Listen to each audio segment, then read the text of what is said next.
22 août 1958. Discours du général de Gaulle prononcé à Tananarive. Quelle réunion magnifique, dans un site admirable, à un moment exceptionnel. Personne, plus que moi, veuillez le croire, n'en ressent l'impression. Je salue d'abord les paroles émouvantes et éloquentes que vient de prononcer, pour m'exprimer le salut des populations, le président du Conseil du gouvernement de Madagascar. À mon tour, je salue Madagascar, je salue ce noble pays qui est lui-même, qui a son caractère et ses mœurs, qui doit avoir ses institutions. Je salue Madagascar, terre en plein essor, remplie de ressources qu'à juste titre les hommes d'ici veulent faire jaillir et développer. Madagascar, terre avancée dans cet océan Indien qui est le chemin de l'Asie vers l'Afrique. Ce qui fait que votre île est, en permanence et aujourd'hui surtout, exposée et peut, d'un jour à l'autre, se trouver gravement menacée.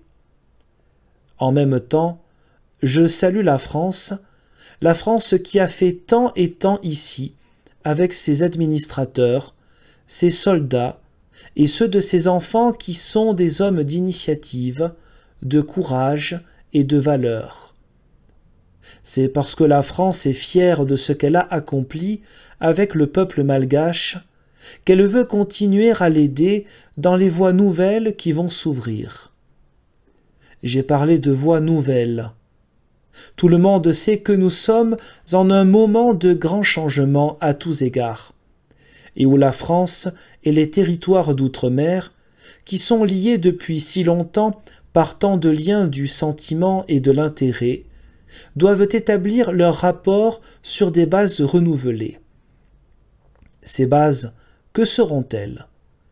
Ce seront celles de la communauté, c'est-à-dire d'un régime dans lequel la métropole et les territoires d'outre-mer, notamment Madagascar, vont se fédérer librement, spontanément, à l'intérieur d'une nouvelle organisation politique, économique, qui sera en même temps un système de sécurité.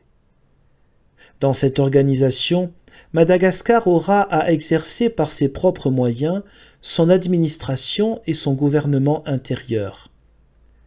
D'autre part, si Madagascar le veut, la grande île mettra, comme les autres territoires, à l'intérieur de la communauté et dans un même domaine, la défense, la politique étrangère, la politique économique, la politique des matières premières et aussi, dans certaines conditions, la direction de la justice, celle de l'enseignement supérieur, celle des communications.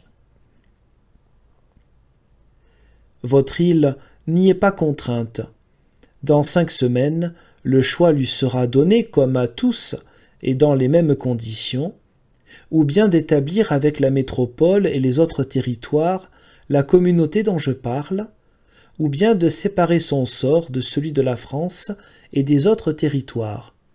Si Madagascar, comme je le crois et l'espère, ainsi que les autres territoires et ainsi que la métropole, décident, par le vote de tous les hommes et de toutes les femmes, de mettre en commun ce que j'ai dit, de constituer cette communauté, alors l'avenir, un grand avenir, nous sera ouvert à tous. Car nous vivons à une grande époque, une époque d'immenses possibilités humaines, à condition que l'on forme un ensemble capable de les réaliser, mais aussi à l'époque des plus grands dangers que le monde ait jamais connus. Possibilités humaines parce qu'en s'associant entre peuples, on peut développer, pour le bien de tous, les ressources qui sont sur les sols et au fond des sols. Développer aussi les valeurs qui sont dans les cœurs et dans les esprits. Mais nous vivons, ai-je dit, autant de très graves dangers. Car il est évident que certains peuples, mus par certains éléments, veulent sortir de chez eux pour aller chez les autres. Pour assurer la sécurité de notre ensemble contre ce danger-là, la communauté doit être faite, et avec vous si vous le voulez bien. D'autant plus qu'à l'intérieur de chaque pays menacé se prépare une subversion qui servirait, le cas échéant, de tête de pont politique à la menace dont il s'agit.